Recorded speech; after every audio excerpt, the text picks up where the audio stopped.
Hi, I'm Sherry Stump. Thank you for joining me today. I'm reading from the devotional book, God's Amazing Grace by Ellen White. Today's reading is June 17, found on page 176. The title of today's devotion is The Father's Immeasurable Sacrifice. In 1 John chapter 4 and verse 10, we read, "Herein is love, not that we loved God, but that he loved us and sent his Son to be the propitiation for our sins." Love is the underlying principle of God's government in heaven and earth, and it must be the foundation of the Christian's character. And love will be revealed in sacrifice.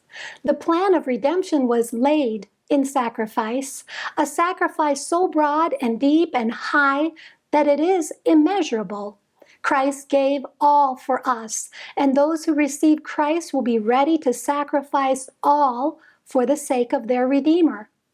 When Adam's sin plunged the race into hopeless misery, God might have cut himself loose from fallen beings. He might have treated them as sinners deserve to be treated. He might have commanded the angels of heaven to pour out upon our world the vials of his wrath. He might have removed this dark blot from his universe. But he did not do this. Instead of banishing them from his presence, he came still nearer to the fallen race.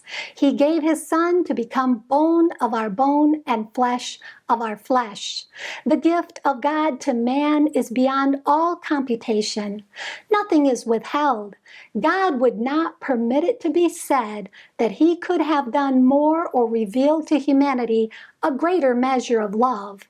In the gift of Christ, he gave all heaven. Those who have professed to love Christ have not comprehended the relation which exists between them and God, and it is still but dimly outlined to their understanding. They but vaguely comprehend the amazing grace of God in giving his only begotten Son for the salvation of the world. In order to secure man to himself and ensure his eternal salvation, Christ left the royal courts of heaven and came to this earth, endured the agonies of sin and shame in man's stead, and died to make him free. In view of the infinite price paid for man's redemption, how dare any professing the name of Christ treat with indifference one of his little ones? How patiently, kindly, and affectionately should they deal with the purchase of the blood of Christ? Thank you for being with me today. Please join me tomorrow when we'll read about the only acceptable ransom. And may God bless you abundantly, above all you can ask or think.